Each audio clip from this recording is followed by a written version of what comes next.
सब कुछ पाने के बाद भी हम सभी खुश नहीं हैं, उसके पीछे बहुत सारे रीज़न्स हैं।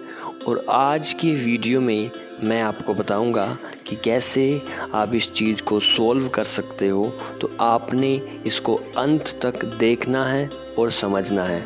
सो हाँ जी, माई सेल्फ द बिजनेस बाबा। चलिए स्टार्ट करते हैं। बुक का नाम है असीम आनंद की ओर, ठीक है, रिटन बाय BK शिवानी, जो बहुत ही ज़्यादा प्रसिद्ध हैं और जिनको नॉलेज है। उनकी कुछ बातें आपके साथ मैं आज डिस्कस करूँगा। सबसे पहले यहाँ पर एक कॉन्वर्सेशन चल रही है, उसको समझते हैं, ठीक है। उसी के अंदर सारा निष्कर्ष आपको बता दिया जाएगा। तो सुरेश ओबरॉय पूछते हैं, सिस्टर शिवानी, मैं अपने आप से कहता हूँ मैं अपनी भावनाओं के लिए जिम्मेवार हूँ। मैं अब दूसरों पर दोष नहीं लगा सकता, पर मेरे हिसाब से यह समझना बहुत मुश्किल है कि किसी के कुछ कहने पर प्रतिक्रिया कैसे ना दी जाए। क्या ऐसा करना संभव है? तो जवाब आता है, हम यह नहीं कह रहे कि आपसे कोई कुछ कहे और आप किसी पत्थर की दीवार की तरह ऐसे खड़े हो जाएं मानो आपके भीतर कोई विचार, भावनाएं या भाव ही ना हो। ऐसा करना उचित नहीं है। सवाल यह पैदा होता है कि कौन से भाव, कौन सी भावनाएं और कौन से विचार।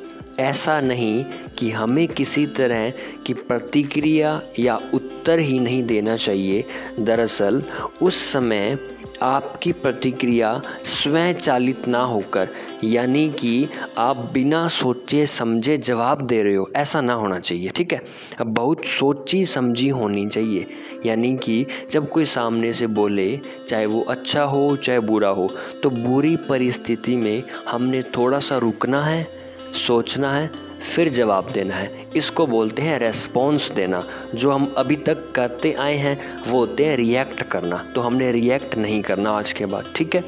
हमारी प्रतिक्रिया ऐसी ना हो जिसके लिए हमें पछताना पड़े। मान लीजिए आपने कुछ ऐसा बोल दिया बिना सोचे समझे कि अब आपको रिग्रेट हो रहा है, पछतावा हो रहा है कि मैंने यार गलत बोल दिया। तो शब्द को आप वापस नहीं ले सकते, तो इसका प्रयोग सोच समझ के करें। कितनी बार हमें इसी भूल के कारण लोगों से क्षमा मांगनी पड़ती है। और आपको पता है, जब कोई इंसान सॉरी बोलता है तो कहीं ना कहीं वो कमज़ोर फील करता है अपने आप को। तो ऐसा अगर हमें बचना है तो हमें थोड़ा सोच के फिर बोलना है। आगे से इस बात का आप सभी ने ध्यान रखना है। अगला सवाल आता है, सुरेश ओबरॉय जी कहते हैं, कई बार ऐसा होता है कि मुझसे पछतावा महसूस होता है। तो सिस्टर शिवानी कहते हैं, हम किस बात का पछतावा करते हैं? तो सुरेश ओबरॉय जी कहते हैं, अनुचित प्रतिक्रिया देने का पछतावा होता है। अब जवाब आता है, तो हम अपनी ही प्रतिक्रिया के लिए पछतावा करते हैं। लोगों का व्यवहार हमें पसंद नहीं आता, और ये जनरली होता भी है, और हम उस कारण गलत प्रतिक्रिया देते हैं और फिर हमें उनसे माफ़ी मांगनी पड़ती है। तो आज के बाद हमने इस चीज़ का ध्यान रखना है कि सोच के फिर बोलना है, बस इतना सा काम। क्योंकि जब आप सोचोगे तो आप पॉजिटिव और नेगेटिव दोनों सोचोगे, और जब आप रिप्लाई करोगे ना उसे, तो आप अच्छा ही बोलोगे, क्योंकि आपको पता है जो शब्द आपने बोले हैं वो वापस आपकी तरफ आएंगे दुगनी रेट से, ठीक है, दुगनी दर से। जैसे कि आजकल इंस्टाग्राम पे बूमरैंग होता है, उसी प्रकार आपके शब्द हैं। आगे सुरेश जी पूछते हैं, क्योंकि मैंने दूसरे व्यक्ति के बर्ताव की तुलना में अपनी आवश्यकता से अधिक प्रतिक्रिया दी।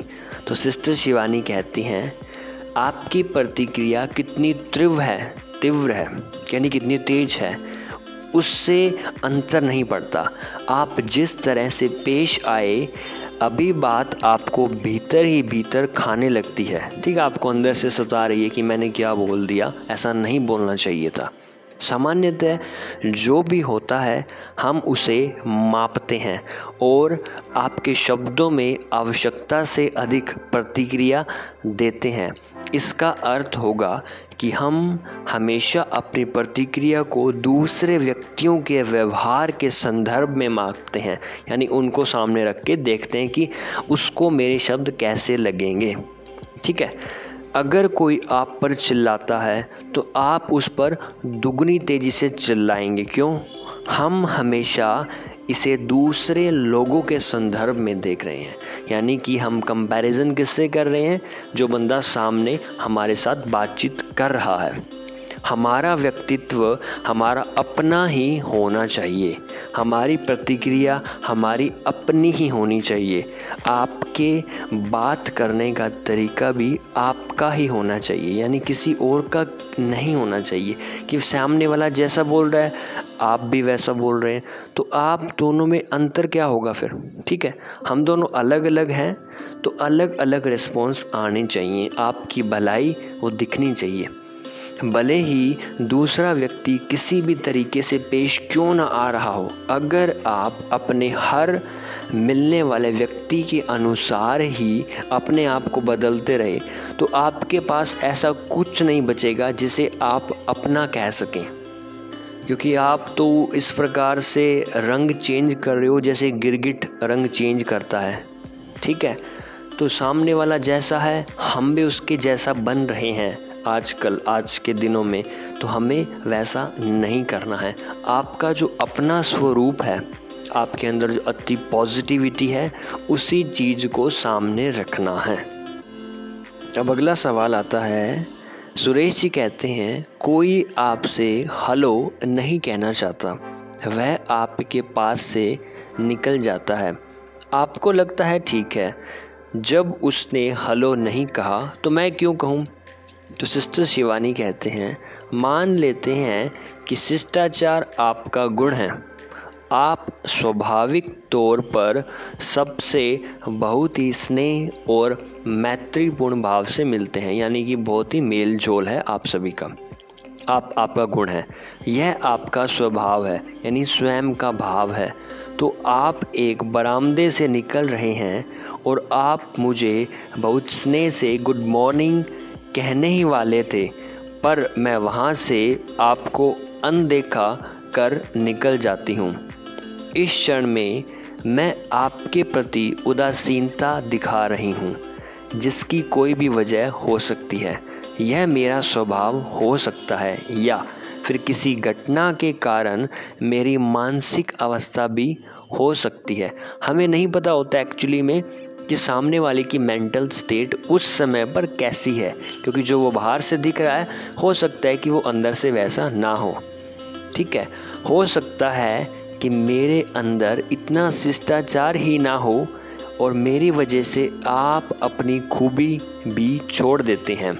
इसके बाद आप किसी व्यक्ति से भेंट करते हैं जो बहुत अलग तरीके से पेश आता है और फिर आप अपनी एक और खूबी छोड़ देते हैं।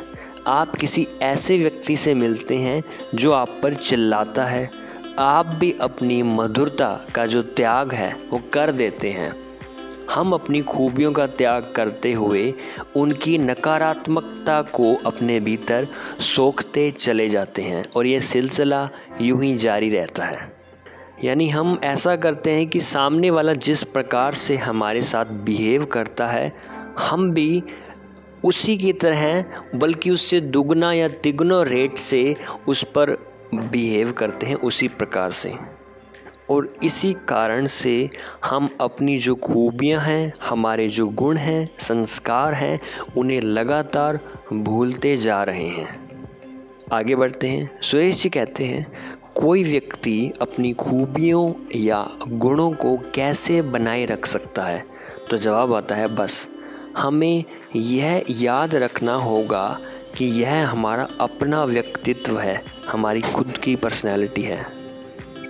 और पूरे दिन के दौरान लोगों से भेंट करते हुए उनका व्यवहार हमारे व्यक्तित्व के अनुसार हो तो यदि हम अपनी एक खूबी को भी इस तरह संभाल सके जैसे कि शिष्ट आचरण करना, तो ऐसा कर पाना बहुत आसान होगा। यानी हमने थोड़ा ध्यान रखना है कि हमारे जो गुण हैं वो किसी सामने वाले इंसान के कारण गायब ना हो। ठीक है, हमें उसके जैसा व्यवहार नहीं करना, हमने वैसा व्यवहार करना है जैसे हम असलियत में हैं। हमारे अंदर जो गुण हैं उनको शो करना है, अच्छे गुणों को।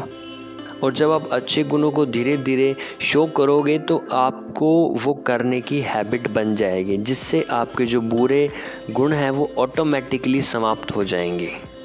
आगे बढ़ते हैं। सुरेश जी कहते हैं, तो ठीक है, आज के लिए मेरा यही मंत्र होगा। कैसे, क्यों, कहाँ और कब, हालात जो भी हो, मैं शिष्टता का दामन नहीं छोड़ूंगा। शिवानी जी कहते हैं, बस हमें खुद से इतना ही तो कहना है, मेरा स्वभाव मेरा है, भले ही उसके आगे कितने भी किंतु परंतु और कब, क्यों, कहाँ, कैसे, क्यों ना आ जाए।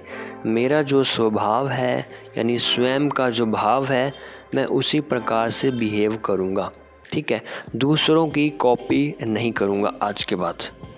उसके बाद सुरेश जी कहते हैं, जिस दिन हमें किसी रेस्टोरेंट या किसी दावत में जाना हो, उस दिन भी हम एक उपवास रख सकते हैं। ठीक उसी तरह हम इतने मजबूत हो सकते हैं कि आज से ही शिष्टाचार को अपना बना सकें। जवाब आता है, बिल्कुल ठीक कहा आपने। आज हम एक खूबी को ही लेते हैं, मान लेते हैं कि शिष्टाचार आपका गुण है, नम्रता आपका गुण है, सबसे मिठास है, सबसे मिठास से बात करना आपका स्वभाव है, यह आपका गुण है। इसे किसी के भी प्रभाव में आकर नष्ट ना होने दे, चाहे कोई किसी भी प्रकार से बात करे, आपने अपने गुण को नहीं छोड़ना है। ठीक है, अपने पॉजिटिव गुणों को। होपफुली आप मेरी बातों को समझ रहे होंगे, क्योंकि बहुत ही ज़रूरी बातें हैं जो आपके साथ मुझे इस वीडियो के थ्रू करनी है। जो नॉलेज मैं आपको यहाँ पर दे रहा हूँ, एक्चुअली में ये हमें कहीं पर भी नहीं प्रोवाइड की जाती, जैसे कि स्कूल, कॉलेजेस में, जहाँ पर हम ज़िंदगी का 15 से 20% समय हम व्यतीत करते हैं। ठीक है, आपको पता होगा एक बच्चा 3rd 4th से लेके नर्सरी से शुरू करता है, उसके बाद 12th 10th, ठीक है, मास्टर्स डिग्री, बैचलर डिग्री, तो 15-20 साल एजुकेशन फील्ड में देता है, लेकिन उन्हें ये बातें नहीं पता होती जो हमें पता होनी चाहिए कि ज़िंदगी को कैसे जिया जाए। तो आगे बढ़ते हैं, होपफुली आपको बातें समझ आ रही होंगी। सुरेश जी कहते हैं, जब लोग अलग अलग लोगों के साथ होते हैं तो मैंने उनके बर्ताव में बदलाव आते देखा है। दरअसल कई लोग ऐसे भी होते हैं जो अपनी पत्नी के साथ प्यार से बात नहीं करते, लेकिन औरों के साथ, मेहमानों के साथ बहुत मिठास के साथ बात करते हैं। उनके बर्ताव में ऐसा बदलाव क्यों होता है? तो जवाब आता है, हम एक ही दिन में अपने व्यक्तित्व के इतने रंग बदलते हैं कि अंत में आकर हम यह तक भूल जाते हैं कि हमारा सच्चा स्वभाव क्या है। यानी हम इतने सारे अलग अलग प्रकार से बिहेव करते हैं कि हमें खुद ही नहीं पता कि हम एक्चुअली में हैं क्या। ठीक है, क्योंकि हमने इतने सारे रोल निभा लिए तो खुद का रोल भूल ही जाते हैं। आप अपनी पत्नी से कहते हैं, मेरे लिए 1 गिलास पानी ला। किसी दूसरे से कहते हैं, मेहरबानी करके 1 गिलास पानी दे दीजिए। इन दोनों में से मेरा मूल स्वभाव कौन सा है? दरअसल अपने साथी के साथ बात करते समय हमारे ऊपर उसे प्रसन्न रखने की जिम्मेवारी नहीं है। इसी वजह से हम उसका नाजायज़ लाभ लेते हैं, बल्कि ऐसा करना अच्छी बात नहीं है। ठीक है, क्योंकि आपकी भी एक समय के बाद शादी होगी या हो गई होगी, तो आप इन बातों का ध्यान रखें। मैंने एक बुक में पढ़ा था, बहुत ही प्यारी बुक है, उसमें लिखा था कि हर एक इंसान, इस दुनिया में जितने भी इंसान रहते हैं, सभी को अपने स्वाभिमान का पोषण करना बहुत ज़रूरी है। अगर आप किसी की तारीफ़ करते हैं सच्चे दिल से, खुले दिल से, तो वो इंसान आपके प्रति बहुत ही ज़्यादा अट्रैक्ट होगा और आपको लाइक करना शुरू कर देगा। तो इन दोनों बर्तावों में बनावटी किसे माना जाए, यह सवाल तो आपको अपने आप से ही पूछना होगा जनाब। इसका अर्थ हुआ कि अगर मैं अपनी पत्नी से भी उसी शिष्टता व मधुरता के साथ बात करूंगा तो उसे अच्छा लगेगा। इससे भी अहम बात यह है कि जब आपने उससे इस तरह प्यार से बात करेंगे तो आपको भी अच्छा लगेगा। ये तो पहलू आप देख ही नहीं रहे कि अगर आप किसी से अच्छे से बात करते हो तो आपके मन की स्थिति भी अच्छी रहती है, ना कि सामने वाले की, दोनों। यानी ये ऐसी कंडीशन है कि इसमें विन विन सिचुएशन है, आपका भी फ़ायदा होगा और सामने वाले का भी। हमारा बर्ताव दूसरों के लिए नहीं होता, यह उनसे पहले हमारे लिए होता है। बहुत बड़ी लाइन है, आप समझिए कि जो आप बोलोगे सबसे पहले वो लाइन, वो शब्द, वो आप पर असर करेंगे, उसके बाद सामने वाले पर असर करेंगे और तीसरा असर पड़ेगा एनवायरनमेंट पर। तो जो भी आप बोल रहे हो ना और जो सोच रहे हो उसका प्रभाव बहुत ही अत्यंत गहरा होता है इस नेचर पर। तो जो भी सोचें और बोलें सोच समझ के, ठीक है। बहुत बड़ी बात आपसे मैं कह रहा हूँ, क्योंकि विचारों में इस दुनिया की सबसे ज़्यादा शक्ति विद्यमान होती है।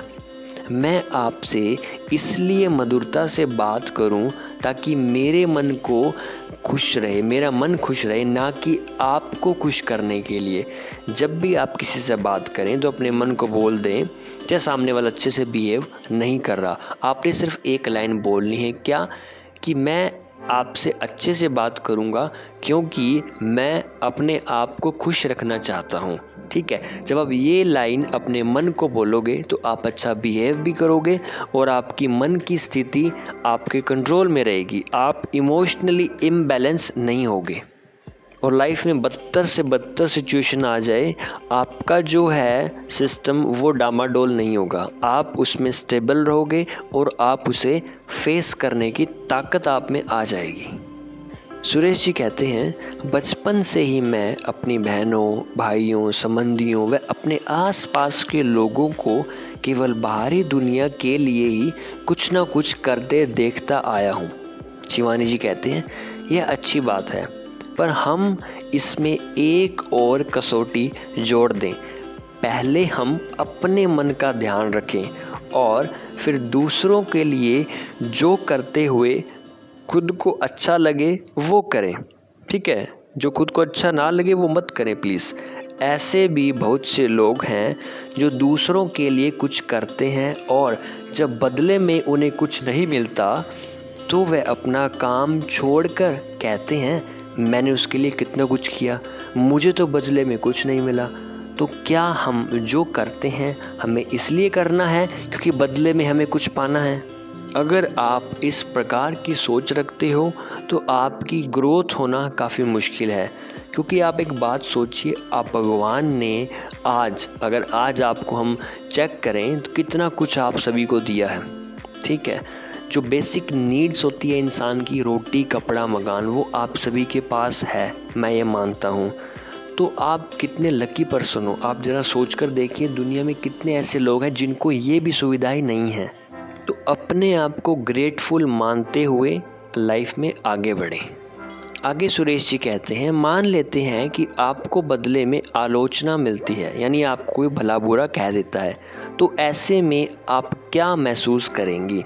सिस्टर शिवानी, सबसे पहले तो हमें यह जांच करनी होगी कि जब हम उस काम को कर रहे थे तब हमारे मन की क्या भावना थी, क्या स्थिति थी, किस पोजीशन में हमारा मन था। हमें अच्छा लगा, ठीक है। अब अगर हमें इस काम के लिए आलोचना का सामना करना पड़ रहा है तो हम सिर्फ यही जांच करेंगे कि आलोचना उचित है या नहीं। सुरेश जी पूछते हैं, मुझे अपनी भतीजी से एक ईमेल मिला जिसमें लिखा था, अंकल आपने हमारे लिए कितना कुछ किया, पर जब आप मेरे साथ रुखाई से पेश आते थे तो मुझे बहुत बुरा लगता था। उसने मुझे इस बात से जुड़ी 2 घटनाएं भी बताई और मैंने सफाई देते हुए कहा, मैंने ऐसा बर्ताव इसलिए किया था क्योंकि मैं थका हुआ था। सच कहूँ तो उसने गलत नहीं कहा था, वह ठीक कह रही थी। मैं उससे रूखेपन से पेश आया था। जवाब आता है सिस्टर शिवानी जी का, अब भी आप उससे माफ़ी मांग सकते हैं, पर ऐसा तभी होगा जब आप अपने आप को देखना आरंभ करेंगे, यानी कि आपके मन में क्या चल रहा है, आप सजग हैं क्या नहीं। अगर आप सजग हैं तो आप उससे ज़रूर माफ़ी मांगना चाहेंगे, क्योंकि उससे आपका मन हल्का हो जाएगा। अगर हम अपने कड़े बर्ताव के लिए सफाई पेश करने लगें तो बहानों की तो कोई कमी नहीं है, क्योंकि इंसान के पास बहुत सारे बहाने होते हैं, है ना। आपके पास, मेरे पास, सभी के पास। हम अपने अधूरेपन की सफाई देना चाहते हैं और अपनी कमज़ोरी को छिपाना चाहते हैं। ये इंसान की एक मेंटालिटी होती है कि वो अपनी कमज़ोरियों को नहीं दिखाना चाहता या बताना चाहता। लेकिन जब इंसान स्पिरिचुअलिटी का रास्ता अपनाता है तो उसकी 5 सेंसेस ओपन हो जाती है और वो सजग हो जाता है कि मैं क्या सोच रहा हूँ, क्या बोल रहा हूँ और इस चीज़ के परिणाम क्या होंगे, उसका यानी कि सोल कॉन्शियसनेस पर क्या प्रभाव पड़ेगा। और ज़्यादातर आप सभी को पता है कि हम सभी बॉडी कॉन्शियसनेस, यानी कि जो चीज़ें हम सोचते हैं कि हम क्या हैं, हमारी बॉडी हैं, हम सोल कॉन्शियसनेस के बारे में नहीं सोचते, जो कि बहुत ही बड़ा एक टॉपिक है। एक बात सोचिए आप सभी, भगवान ने आपको क्या चीज़ है जो नेचुरली दी है, वो है आपका शरीर। ठीक है, आपका शरीर। हम सभी को उसके बारे में ज़रा सी भी नॉलेज नहीं है कि हमारा दिमाग कैसे काम करता है, उसका कैसे यूज़ किया जा सकता है, हमारा दिल, फेफड़े, ये सारी चीज़ें कैसे काम करती है और इनके लिए कौन सा भोजन अच्छा है या क्या हमें करना चाहिए। और दूसरी सबसे बड़ी चीज़ है दैट इज़ सोल कॉन्शियसनेस। तो अपने लेवल को इंक्रीज़ करें और सोल कॉन्शियसनेस को समझने की कोशिश करें, जिसको समझने में थोड़ा समय लगेगा। आगे चलते हैं। सुरेश जी कहते हैं, यहाँ भी मैं अपने मन को दोषी ठहराता हूँ। मैं कहता हूँ कि मेरे मन में ही मेरे साथ खेल खेल रहा है। ठीक है, और जनरली होता भी है, क्योंकि मन क्या है, बच्चे की तरह। इस कॉन्सेप्ट को मैंने पिछली वीडियोज़ में पूरा समझाया है, आप देख सकते हो। मैं तो कुछ भी नहीं कर रहा। ठीक है, यानी कि ये कह रहे हैं मैं तो कुछ भी नहीं कर रहा, मेरा मन मुझसे सब बातें करवा रहा है। तो शिवानी जी कहते हैं, आपका मन आपका ही है ना। जैसे कि मैं आपसे पूछूं आपका मन किसका है, तो आप कहोगे मेरा मन तो मेरा ही है, आप ही का एक अंश है, यह आपकी ही जिम्मेवारी है, रिस्पॉन्सिबिलिटी है। आप सर्जक हैं, यानी आप क्रिएट कर रहे हैं। आपको ये पता होना चाहिए कि मैं ही उन विचारों को, उन भावनाओं को, उन थॉट्स को, एक्शंस को क्रिएट कर रहा हूँ। मैं सर्जक हूँ। हम अपने मन के बारे में ऐसे बात करते हैं मानो ये हमसे कोई अलग चीज़ हो। क्यों? क्योंकि हमें कॉन्शियसनेस, चेतना नहीं है इस बारे में कि मन किसी और के कारण विचलित हो रहा है या हमारे ही फीलिंग्स के कारण बदल रहा है। हम अपने ही मन का दायित्व नहीं लेना चाहते, बल्कि हमें लेना चाहिए रिस्पॉन्सिबिलिटी कि हाँ मेरा मन है, आई विल कंट्रोल दिस। हम कहते हैं यह हमारे वश में नहीं है। मानो किसी माता पिता ने अपने बच्चे से हर आस छोड़ दी हो। कोई आकर कहता है आपका बच्चा सही तरह से पेश नहीं आ रहा, इस पर ध्यान दीजिए। आप उसे उत्तर देते हैं, माफ़ करें, मेरा बच्चा मेरे वश में नहीं है, मेहरबानी करके आप इसकी देख रेख करें। चूँकि हमारा मन आपके वश में नहीं है, इसलिए हम दूसरों के मन को वश में करने की कोशिश करते हैं, जो कि संभव बिल्कुल भी नहीं है, क्योंकि वो सामने वाले का मन है और उसका कंट्रोल उसके हाथ में है, हमारे हाथ में नहीं। अगर कोई हमें कुछ कहता है और हम अपने मन का ध्यान नहीं रख पाते, ऐसे में हम दूसरों को अपने अनुसार चलाने की कोशिश करते हैं। हम कहते हैं क्या यह बात करने का तरीका है? क्या यह बात करने का तरीका है? क्योंकि हम अपने मन को यह नहीं कह पा रहे कि क्या यह सोचने का तरीका है। इसलिए हम इस बात पर केंद्रित हो जाते हैं कि पहले हम दूसरों को बोलना सिखा दें, क्योंकि जब दूसरे अच्छी तरह बात करेंगे तभी हमारा मन खुश रहेगा। बल्कि हमें यहाँ पर ये सोचना चाहिए कि हमें किस प्रकार सोचना है और किस प्रकार जवाब देना है, क्योंकि हमारा मन, हमारी ज़ुबान हमारे कंट्रोल में है। सामने वाले की ज़ुबान, उसका मन हमारे कंट्रोल में नहीं है। तो जो चीज़ हम कर ही नहीं सकते उस पर हम क्यों सोचें और क्यों अपनी एनर्जी को वेस्ट करें। सो आपने यहाँ पर वाइज यानी समझदारी से डिसीज़न लेना है। एक और चीज़ आजमाते हैं, आइए देखें हम प्रत्येक संबंध में क्या सोचना और महसूस करना चाहते हैं। सुरेश जी कहते हैं मैं प्रत्येक संबंध में क्या महसूस करना चाहता हूँ और क्या सोचना चाहता हूँ। तो शिवानी जी कहते हैं हमें इस बात पर बहुत एकाग्रचित यानी फोकस्ड होकर नहीं सोचना चाहिए कि वे क्या सोचेंगे या क्या महसूस करेंगे। हमारा ध्यान 24 घंटे इसी बात पर लगा रहता है कि दूसरों को प्रसन्न कैसे किया जाए। तो सुरेश जी कहते हैं यह कितना थकाने वाला काम है। शिवानी जी, पर क्या आपको नहीं लगता कि हम तो दिन रात सबके साथ यही कर रहे हैं। हम चाहते हैं कि हमारे साथी खुश रहें, हमारे बच्चे खुश रहें, हमारे सहकर्मी खुश रहें, हमारे माता पिता खुश रहें। इसलिए हम इस तरह से बात करते हैं और इसी तरह काम करते हैं।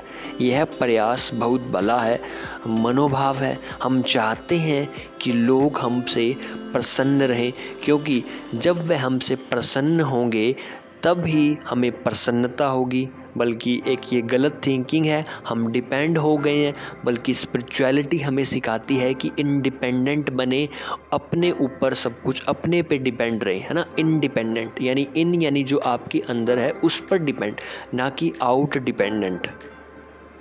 इस बारे में हम चर्चा करेंगे आपके साथ। फिर सुरेश जी कहते हैं या तो हम दूसरों को खुश करना चाहते हैं या हम ऐसा भी कहते हैं छोड़ो ना, मुझे किसी दूसरे की खुशी से क्या लेना देना है। मुझे इस बात से कोई अंतर नहीं पड़ता कि कोई मुझसे प्रसन्न है या नहीं। हम इन दो बातों के बीच संतुलन यानी बैलेंस कैसे बना सकते हैं। तो जवाब आता है शिवानी जी का, भारत में जब किसी लड़की का विवाह होता है तब वह अपने पिता का घर छोड़कर अपने पति के घर आती है। तो कुछ परिवर्तनों में उससे यही उम्मीद की जाती है कि वह अपनी नौकरी छोड़कर घर संभालेगी। हम ऐसा बहुत सी महिलाओं से मिलते हैं ना, जिन्होंने अपनी नौकरी और करियर का त्याग कर दिया, क्योंकि उनके पति और उनके परिवार को लगता था कि अगर उन्हें नौकरी नहीं करनी चाहिए, ठीक है, उनको लगता था कि नौकरी नहीं करनी चाहिए। उन्हें खुश रखने के लिए वह अपना करियर त्याग देती है। ऐसी स्थिति कभी कभी 20 वर्षों तक चलती है, पर उन्हें लगता है कि लोग उनसे अभी भी प्रसन्न नहीं हैं। उसने कितना त्याग किया, अपनी सारी पढ़ाई उनकी खुशी के लिए भुला दी। 20 साल से उनके लिए घर बैठी है, पर घर के लोग अब भी उससे प्रसन्न नहीं है। तो भाई साहब, ऐसा और कुछ भी नहीं किया जा सकता कि फैमिली खुश हो। ये बात तो आप भी समझते हो। वह महिला कुंठित हो जाती है, यानी अंदर ही अंदर घुटने लगती है, क्योंकि उसका जो पैशन था वो उससे छीन लिया गया या उसने सेक्रीफाइस कर दिया। तो उसे इनर हैप्पीनेस नहीं हो पा रही। जब वह 20 साल पहले विवाह के बाद घर आई तो उसे बताया गया अगर वह नौकरी नहीं करेगी तो परिवार को बहुत प्रसन्नता होगी। तो उसने वैसा ही किया कि उसकी फैमिली खुश रहे। इससे बड़ी तो क्या चीज़ है। उन्हें प्रसन्न करने के लिए उसने अपनी नौकरी छोड़ दी, पर भीतर ही भीतर यानी अंदर से वह अपने इस फैसले से खुश नहीं थी। और देखा जाए तो खुश हो भी क्यों, क्योंकि उसका मन ये चाहता था कि मैं नौकरी करूं, साथ में घर भी संभालूं, लेकिन जस्ट बिकॉज ऑफ फैमिली, ताकि वो खुश रहें, उन्होंने अपने सेक्रीफाइसेस कर दिए। जो कि कहीं ना कहीं असमंजस की बात है। हमें अपनी खुशी को त्याग करके दूसरे को खुश करना नहीं चाहिए, ऐसा किसी भी किताब में कहीं पर नहीं लिखा। फर्स्ट आपने अपना ध्यान रखना है। स्पिरिचुअलिटी यानी भगवान हमें यही सिखाते हैं, पहले खुद खुश रहो, फिर दूसरों को ऑटोमेटिकली आप खुश कर सकते हो। सुरेश जी कहते हैं उन लोगों को ये लगा कि अगर उनकी बहू काम नहीं करेगी तो उन्हें खुशी मिलेगी। उन्हें कैसे खुशी मिलेगी? हो सकता है कि वह किसी दूसरी वजह से अप्रसन्न हो। शिवानी जी, वह किसी अन्य कारण से अप्रसन्न नहीं है जनाब। बहू ने उन सबको खुशी देने के लिए वह कदम उठाया, लेकिन जिस दिन उसने उनकी खुशी के लिए यह सब किया, उसी दिन वह नाखुश हैं। वह उसी घर में पिछले 20 साल से रह रही हैं। उसने अपनी मर्जी से नहीं बल्कि अपने घर वालों की खुशी के लिए नौकरी छोड़ी थी। उसने यह चुनाव अपने आप नहीं किया, उसने वही किया जो ससुराल वाले चाहते थे, परंतु वह यह सब करके प्रसन्न नहीं है। तो वह उन्हें पिछले 20 साल से अपनी ओर से क्या ऊर्जा दे रही हैं। मैं अप्रसन्न हूँ, मैं उन सब लोगों के कारण उदास हूँ, तो वे लोग प्रसन्न कैसे हो सकते हैं? सुरेश जी कहते हैं इसका अर्थ हुआ कि जब वह उन्हें लगातार नकारात्मक ऊर्जा दे रही है तो वे लोग प्रसन्न कैसे हो सकते हैं? शिवानी जी, बस इसी बात में तो सारा राज छिपा है। हम दूसरे लोगों के लिए कुछ करके उन्हें प्रसन्नता नहीं दे सकते। अगर हम उनके लिए कुछ करना चाहते हैं तो पहले हमें यह सुनिश्चित कर लेना होगा कि क्या उस काम को करते हुए हम खुश हैं, क्योंकि ये बहुत ही ज़्यादा मैटर करता है। क्योंकि अगर आप खुश नहीं हो, आपकी इंटरनल जो स्टेट है वो खुश नहीं है, तो आपकी बॉडी में से नेगेटिव वाइब्स निकलेगी जो सामने वाले पर इफ़ेक्ट करेगी, जिसके बारे में आप सोच रहे हैं। तो आप ये ज़रूर जांच कर लें। अगर हमारा मन खुश ना हो तो हमें यह काम नहीं करना चाहिए। इस बात को टैगलाइन बना लीजिए अपनी ज़िंदगी में कि जिस काम को करने से आपको खुशी नहीं मिलती, ठीक है, तो वो काम आपने कहीं ना कहीं आपको नहीं करना चाहिए for a long time. Suresh ji कहते हैं परंतु भले ही हम खुश हों या ना हो, कुछ काम तो हमें करने ही पड़ते हैं क्योंकि वह हमारे कर्तव्यों का हिस्सा होते हैं। शिवानी जी, हम काम तो करते हैं पर उसे उचित ऊर्जा नहीं दे पाते। मान लेते हैं कि हमने किसी को कोई तोहफा दिया, उसे उपहार देना हमारा कर्तव्य था, हमारा एक संकल्प था, या हमने क्योंकि वो हमारा फैमिली मेम्बर है, ये हमें करना चाहिए, हमारी रिस्पॉन्सिबिलिटी थी। परंतु जब हमने वह तोहफा दिया तब हम बहुत परेशान और व्याकुल थे। ऐसे में जिसे हमने तोहफा दिया वह खुश नहीं होगा, क्योंकि उपहार के साथ उससे हमारी नकारात्मक ऊर्जा भी मिल रही है। हम दूसरों के लिए करते तो बहुत कुछ है, पर इस दौरान हम किस ऊर्जा का संप्रेषण करते हैं ये बहुत ज़्यादा मैटर करता है। तो आज के बाद आप ध्यान रखिए, जब भी कोई काम करते हो तो आपकी इंटरनल स्टेट कैसी है ये आपको चेक करना बहुत ज़रूरी है। अगर अच्छी नहीं है तो उसको अच्छा बनाएं, या कुछ सुन के कुछ करके, तभी उस काम से आप मैक्सिमम आउटपुट ले सकते हो। संबंध अर्थात सिर्फ वो नहीं जो हम एक दूसरे के लिए करते हैं, संबंध अर्थात वो ऊर्जाएं जो हम इन क्रियाओं के दौरान आपस में बांटते हैं, यानी कि स्टेट ऑफ माइंड, यानी जब आप काम कर रहे हो तो आपकी एनर्जी पॉजिटिव है या नहीं, ये बात मैटर करती है। चाहे वो काम छोटा हो, लेकिन अगर एनर्जी बहुत स्ट्रॉन्ग है तो वो काम बहुत ही अच्छा होगा और आपको खुशी मिलेगी। तो अगर ऐसा करना कर्तव्य है तो पहले आप अपने मन को समझाएं कि आप ऐसा क्यों कर रहे हैं, उसको बताएं, क्योंकि मन क्या है बच्चा, और बच्चे को बताना पड़ता है कि ये बेटा आपने इसलिए करना है। और फिर अपने मन से कहें, अपने मन को ऑर्डर देना है, क्योंकि बच्चे को भी सिखाया जाता है उसी प्रकार मन है, तो मन को भी हम सिखाएंगे मैंने ऐसा करने का चुनाव किया है, यानी कि मेरे पास ये चॉइस थी और मैंने इसे चुना है कि मैं ये करूँगा। मैं ऐसा इसलिए कर रहा हूँ क्योंकि वे लोग मेरे लिए बहुत मायने रखते हैं, मेरे फैमिली मेम्बर्स हैं या मेरे जो भी हैं नियर वंस हैं। कोई भी काम करने से पहले अपने मन में उचित सोच, उचित ऊर्जा को पैदा करें। ये बहुत ही इम्पोर्टेंट पॉइंट है, आप सभी को नोट करना चाहिए कि जब भी आप काम करें तो आपकी सोच उस काम के प्रति पॉजिटिव होनी चाहिए। अगर नहीं है तो फिर वो काम को करने का फ़ायदा भी आपको नहीं मिलेगा। आप काम भी करोगे, टाइम भी जाएगा, एनर्जी भी जाएगी, उसका फ़ायदा भी नहीं मिलेगा और हमें क्या होगा, डीमोटिवेट हो जाएंगे। तो उससे पहले अपने मन को समझाएं कि मैं ये काम इसलिए कर रहा हूँ क्योंकि ये जो सामने वाला बंदा है वो मेरे लिए बहुत ज़्यादा मायने रखता है, दैट्स वाई। या जो भी आप अपने अकॉर्डिंग करना चाहें वैसा कर सकते हैं, अन्यथा बेहतर होगा कि आप उस काम को करें ही ना। दोस्तों, ये सारी गेम जो है एक्चुअली में स्पिरिचुअलिटी की, ये वाइब्रेशंस पर आधारित है ना। अब आपकी वाइब्रेशंस, आपकी सोच, अगर हम उसे कंट्रोल कर लेते हैं और पॉजिटिव कर लेते हैं तो आपकी लाइफ में 360 डिग्री का ट्रांसफॉर्मेशन यानी कि बदलाव आ सकता है।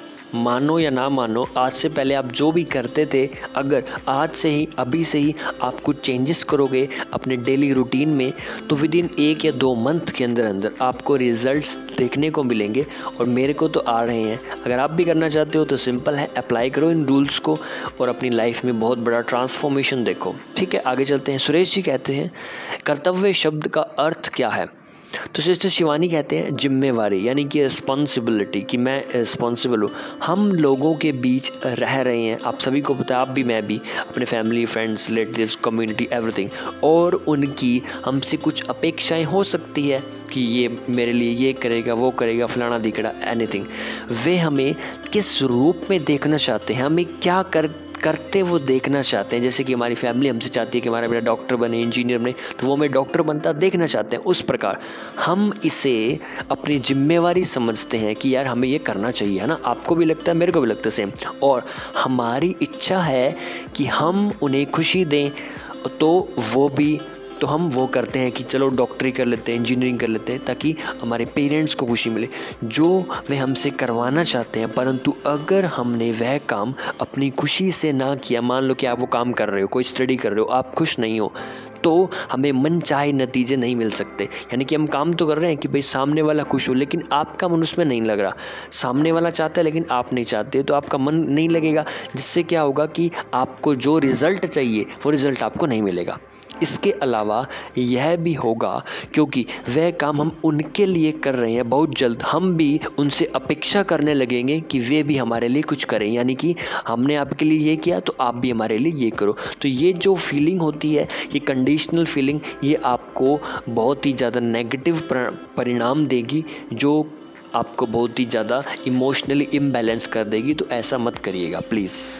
आगे सुरेश जी कहते हैं यह बात समझना बहुत कठिन रहा है शिवानी जी। ऐसा इसलिए है क्योंकि हमने अपना सारा जो ध्यान था, जो फोकस था, जो एनर्जी थी, वो काम करने पर केंद्रित कर रखा था, है ना। हम सारा दिन अपनी प्राथमिकताओं को ध्यान में रखते हैं कि हमें ये करना है, ये करना है, ये करना है, हमें ऐसा करना है, हमें वैसा करना है। पर अगर हम अपनी प्राथमिकता की सूची में कभी इस बात को शामिल नहीं करते कि हमें कैसे बनना है, किस प्रकार की वाइब्रेशंस हमें क्रिएट करनी है, हमारी मेंटल स्टेट क्या होनी चाहिए उस काम को करते वक्त, हमें इमोशनली कंट्रोल कैसे रहना है, ये चीज़ें उससे भी ज़्यादा इम्पोर्टेंट है जो आप काम को कर रहे हो, उससे भी ज़्यादा एनर्जी, क्योंकि vibration is everything, you know. अब सुरेश जी कहते हैं चलिए बच्चों के होमवर्क की ही बात लेते हैं। बच्चे कहते हैं मुझे कितना काम करना पड़ेगा, पर क्या ये सही नहीं है? जी हाँ, उन्हें इसे करना ही होगा, शिवानी जी कहते हैं, परंतु ध्यान तो इस बात पर दिया जाना चाहिए कि वे इसे करते समय कैसा महसूस कर रहे हैं। महसूस करना बहुत इंपॉर्टेंट है। How you feel about what you doing. अगर वो पॉजिटिव है, अच्छा है, गुड वाइब्रेशंस है, तो उसके रिजल्ट आपको बहुत ही शानदार प्राप्त होंगे। उन्हें शांत, सहज व प्रसन्न चित्त रहकर काम करना चाहिए। ऐसा कहा जाता है। मान लेते हैं कि मुझे यहाँ वहाँ भाग दौड़ कर काम करना है, तो इसके लिए मेरा स्वास्थ्य यानी मेरा स्वस्थ होना आवश्यक है। अगर हम स्वस्थ नहीं हैं और इसके बावजूद भागने का काम करते हैं तो हमारा जो यात्रा होगी उसमें हमें थकान, पीड़ा, संघर्ष का दूसरा नाम बनकर रह जाएगा। हम अपने सारे दिन में जो भी कर रहे हैं, सारे जीवन में जो भी कर रहे हैं, अगर उसमें हम भावात्मक रूप से स्वस्थ हुए तो हम जो भी काम करेंगे वह सुंदर ही होगा। इसके पीछे का कॉन्सेप्ट आप सभी को समझना है कि अगर आप इमोशनली कंट्रोल हैं, स्टेबल हैं, तो जो भी आप लाइफ की बात हो रही है यहाँ पर एक दिन, एक महीने की बात नहीं, और पूरी ज़िंदगी में जो भी करते हैं, जो भी कर्म आप करते हो, उसका रिजल्ट आपको अच्छे से अच्छा मिलेगा। सुरेश जी कहते हैं तो हमें भावात्मक रूप से स्वस्थ कैसे होना चाहिए, वो सवाल पूछ रहे हैं। यह समझना बहुत महत्व रखता है कि हमारे जीवन का एक ऐसा पहलू है जिसे हम आज तक अनदेखा ही करते हैं। ये कौन कहता है? सिस्टर शिवानी कहते हैं, जिसके लिए हम सोचते आए हैं कि यह अपने आप ही घटित होगा, यानी अपने आप हो जाएगा, जिसके बारे में हमारी धारणा, हमारी जो सोच थी वो ये थी कि इसका ध्यान तो दूसरे लोग रखेंगे, हम क्यों रखें भाई। हम हमेशा यही सोचते थे, पहले पास्ट की बात है, हमें दूसरों को खुश करना है और वो मुझे खुश करेंगे, जो कि बिल्कुल ही गलत और रद्दी कॉन्सेप्ट है। आज तक आपको इस कॉन्सेप्ट से क्या खुशी मिली? अगर खुशी मिली तो आप सोच के देखो, कहीं भी नहीं मिली होगी आपको। फर्स्ट, अगर आप पहले खुश थे तब आप किसी को खुश करेंगे तो ऑटोमेटिकली वो सामने वाला भी, क्योंकि खुशी जो होती है वो ट्रांसफ़र होती है आपसे उसमें। जैसे कि जो बीमारियां होती है, वो कई बीमारी क्या होती है, ट्रांसफरेबल होती है, उसी प्रकार खुशी भी ट्रांसफ़र होती है। अगर आप खुश हैं तो सामने वाला आपको देख के ऑटोमेटिकली खुश हो जाएगा। क्यों? क्योंकि आपकी वाइब्रेशंस उस तक जा रही है। सुरेश जी कहते हैं, हम अक्सर लोगों को यह कहते सुनते हैं, जब मेरा विवाह होगा तभी मुझे खुशी मिलेगी, मैं तो अपनी माँ, बहनों, भाइयों से तंग आ गया। फिर पता चलता है कि वे अपने विवाह के बाद भी खुश नहीं रह पाते और वहीं के वहीं रह जाते हैं। इसी वजह से यह प्रश्न उठता है, हम लगभग हर परिस्थिति में भावात्मक रूप से संतुलित, स्थिर व प्रसन्न बने रहने के लिए क्या और कैसे करें। तो शिवानी जी कहते हैं, बहुत से लोग ऐसे होते हैं जो अपने वैवाहिक संबंध से प्रसन्न नहीं होते और अपने विवाह से बाहर संबंध बनाना चाहते हैं। सुरेश जी, फिर वे उस संबंध को भी तोड़ देते हैं और किसी तीसरे संबंध की शरण लेते हैं। शिवानी जी, क्योंकि हमें लगता है कि हमें किसी दूसरे व्यक्ति के माध्यम से ही प्रसन्नता मिल सकती है। उस बंदे की ये थिंकिंग थी जिसने 2 शादियां कराई। अभी जैसा कि मैंने आपको बताया, वो ये सोचता था कि मुझे सामने वाले से खुशी मिलेगी, तो उसने पहली शादी से नहीं मिली, फिर सेकंड, फिर थर्ड, ऐसे चलता गया। बल्कि ये कॉन्सेप्ट ही, यानी कि जो फाउंडेशन थी वो गलत थी। यहाँ पर फाउंडेशन ये होनी चाहिए कि मुझे किसी से कुछ नहीं चाहिए, भगवान ने मेरे को सब कुछ दिया है, I am a happy soul. Meditation करो, ध्यान करो, आपको ऑटोमेटिकली इंटरनल हैप्पीनेस आपको मिलने लग जाएगी। फिर सुरेश जी कहते हैं, तो आखिर में हम इस नतीजे पर पहुंचे हैं कि प्रसन्नता को किसी भी कीमत पर, किसी भी हाल में, किसी बाहरी साधन से नहीं पाया जा सकता। हम सभी गलत दिशा में कार्य करते आ रहे हैं। हम मंदिरों में जाते हैं, समाज सेवा करते हैं, खरीदारी करते हैं, फिल्म देखते हैं, दावतों में शामिल होते हैं और शराब का सेवन करते हैं। बस हम किसी भी तरह अपने लिए खुशी चाहते हैं। हमें थोड़े अलग तरीके से काम करना होगा। तो शिवानी जी कहते हैं, जब भी हम अपने मन को किसी और चीज़ पर केंद्रित करते हैं तो क्या होता है, हमारे मन में जो भी चल रहा है उस समय के लिए शांत हो जाता है, कुछ समय के लिए। ठीक है, मान लेते हैं कि आपके दांत में दर्द हो रहा है, आप एक मूवी देखने लगते हैं, जल्दी आप अपना दर्द भूल जाते हैं। क्यों भूल जाते हैं? क्योंकि आपने अपना जो ध्यान था वो पहले तो था आपके दांत पर, अब आपका ध्यान वहाँ से हट के चला गया टीवी के अंदर। ठीक है, तो आपकी मूवी में चला गया। जब आप टीवी बंद करते हैं तो आपके दांत में फिर से दर्द होने लगता है। क्या हुआ? इसका मतलब है कि दांत ठीक हो गया था? नहीं, अब फिर से दर्द होने लगा? नहीं, ऐसा नहीं है। दर्द तो पहले से ही था, पर मन को दूसरी जगह लगा दिया हमने किसी काम में। आपके दांत में दर्द है और आपको दर्द के बारे में पता है। दर्द के बारे में किसे पता है? मन को पता है। अब मन यानी आपका बॉडी का एक पार्ट है जिसे आप ना तो देख सकते हो, सिर्फ फील कर सकते हो। फिर आप अपने मन को कहीं और ले जाते हैं, उसे बातों में लगा देते हैं, यानी आपकी बातों में लगा दिए, खरीदारी पर ले जाते हैं या कोई टीवी कार्यक्रम देखने बिठा देते हैं। आपको लगता है कि दर्द ठीक हो गया, ऐसा नहीं है जनाब, बस आपको उस दर्द का एहसास नहीं हो रहा क्योंकि आपने फोकस कहीं और शिफ्ट कर दिया। फिर टीवी बंद होते ही आपका दर्द फिर से उभर आता है यह फिर से महसूस होने लगता है। यह तो शारीरिक पीड़ा की बात हुई, भावात्मक पीड़ा के साथ भी यही होता है। सारा दिन बहुत काम रहा, आप तनाव और उद्वेग से घिरे रहे, फिर आप खुद से कहते हैं चलो कोई मूवी देख आएं, चलो अवकाश मनाने चले या यहाँ से अवकाश लेकर कहीं बाहर 15 दिन बिताकर आते हैं। तो सुरेश जी कहते हैं क्या हम इसे तनाव से भागना कहेंगे? शिवानी जी नहीं, हम केवल अपने मन को बहलाने के लिए ऐसा कर रहे हैं ताकि वो बहल जाए, जैसे कि बच्चे को बहलाया जाता है, क्योंकि मन बच्चे की तरह है, तो आप उसे ही मानकर आप इस कॉन्सेप्ट को समझें ताकि आपको आसानी रहे। ठीक है, आपसे बात कर रहा हूँ मैं। ओके, सुरेश जी कहते हैं हम इसे अस्थायी प्रसन्नता कहेंगे? शिवानी जी नहीं नहीं नहीं नहीं, ऐसा थोड़ी होता है, यह अस्थायी प्रसन्नता नहीं है। हम अपने मन को कुछ देर के लिए सच्चाई से दूर ले जा रहे हैं, ठीक है, झूठ की ओर ले जा रहे हैं। यह प्रसन्नता नहीं है बॉस, क्योंकि हम कुछ देर बाद दोबारा इसके पास ही लौटेंगे, क्योंकि मन तो आपका है, लौटना तो आपको अल्टीमेटली यहीं पर होगा, क्योंकि ये आपके साथ रहेगा 2400 घंटे। अगर हमारे मन के तनाव का समाधान हो जाता तो हम इसे प्रसन्नता का नाम दे सकते थे। हमारा दांत जो था वो ठीक तो नहीं हुआ, बस हम उस दर्द के एहसास से कुछ समय के लिए दूर हो गए। सुरेश जी कहते हैं तो हम अवकाश जैसे कि या पिकनिक मनाने या मूवी वगैरह देखने के लिए क्यों जाते हैं? तो शिवानी जी कहते हैं यह एक बदलाव है, यानी कि एक चेंज है, एक मनोरंजन है।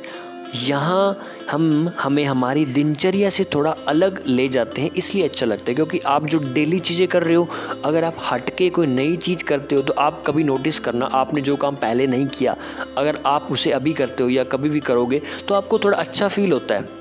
ठीक है, आपको कोई नई चीज़ें सीखने को मिलती है तो आपका मन, आपका जो ब्रेन है वो ज़्यादा एक्टिव हो जाता है कि यार ये क्या चीज़ है, इसको समझते हैं, इसको देखते हैं, फील करते हैं, तो उस प्रकार आपका मन भी उस तरह से रिएक्ट करता है। सुरेश जी कहते हैं सिस्टर शिवानी कृपया हमें ध्यान के विषय में थोड़ी जानकारी दें ताकि हम भी 2400 घंटे प्रसन्नता का अनुभव करते हुए प्रसन्नता को पाने के लिए कम से कम किसी दूसरे पर आश्रित या निर्भर ना रहें। तो शिवानी जी कहते हैं हमें अपने विचारों के लिए सजग रहना चाहिए। सजग का मतलब है कि आप क्या सोच रहे हैं, किस प्रकार के वो विचार हैं, पॉजिटिव है, नेगेटिव है, न्यूट्रल है। सजग अगर आप हो तो आप बहुत आगे हो सामान्य लोगों से। और यह ध्यान देना चाहिए कि प्रसन्नता या आनंद की तलाश में हमारा मन कहीं और भटक ना जाए, क्योंकि हमारा मन भटक जाता है, क्योंकि बच्चा है, बच्चा भटकता है, तो उसे भटकने नहीं देना। इसके प्रति आप सभी को सजग रहना है, जो कि मेडिटेशन, ध्यान, एक्सरसाइज, योगा, इन सब से किया जा सकता है, क्योंकि मैं कर रहा हूँ and I do believe that. हम बार बार भटकते हुए मन का दमन करते हैं और फिर सोचते हैं कि हमें प्रसन्नता मिलेगी। जिस क्षण वह व्यवधान हटेगा, हमारा सजग यानी मन भी उसी स्थान पर वापस आ जाएगा और संभवतः इससे पहले से अधिक पीड़ा का अनुभव होगा। तो हमें स्वयं भार लेना होगा, ठीक है, यह कोई हल नहीं है। हम केवल समस्या से दूर भागने की चेष्टा कर रहे हैं, जो कि गलत है, परंतु हम कितने समय तक इससे दूर जा सकते हैं, हम कितने समय तक अवकाश मना सकते हैं, आखिरकार हमें काम पर लौटना ही होगा। तो आप सभी ने जो भी बातें अभी तक सुनी, होपफुली आपको सारी बातें समझ में आई होंगी। अगर नहीं आई तो कभी दोबारा से इस वीडियो को आप सुन लीजिएगा, आपको सारी बातें समझ आ जाएंगी। फिर भी ना आए तो आप कमेंट्स में मुझसे पूछ सकते हो। अगर फिर भी कोई प्रॉब्लम है किसी भी चीज़ से रिलेटेड, ठीक है, अगर आप हमारी कम्युनिटी के साथ जुड़ना चाहते हो जो कि आपको हेल्थ और बिजनेस करना सिखाती है एक साथ, तो आप मेरे डिस्क्रिप्शन में जाइए और मुझसे जो भी लिंक है वहाँ पर क्लिक करें और मेरे से कनेक्ट हो जाएं, ठीक है जी। एंड मैंने अपना कर्तव्य पूरा किया है, आपको इतनी अच्छे तरीके से बेस्ट टू बेस्ट इस बुक की समरी बताने के लिए ऑडियो बुक के रूप में। अगर आप आप भी एक अच्छा कर्म इस धरती पर अभी करना चाहते हैं तो वो ये कर सकते हैं कि ये वीडियो को मैक्सिमम जितने भी लोग आपके सर्कल में हैं वहाँ तक पहुँचा दीजिए, क्योंकि कोई भी बंदा इसे देखने के बाद उसे फ़ायदा ही होगा और आपको वो ब्लेसिंग देगा, तो आपका ब्लेसिंग का अकाउंट ऑटोमेटिकली फुल हो जाएगा, जो कि आपके लिए बहुत ही पॉजिटिव बात हो सकती है। तो धन्यवाद, दिल से, दिल की गहराइयों से आप सभी का धन्यवाद अंत तक सुनने के लिए। जय हिंद, जय भारत, धन्यवाद।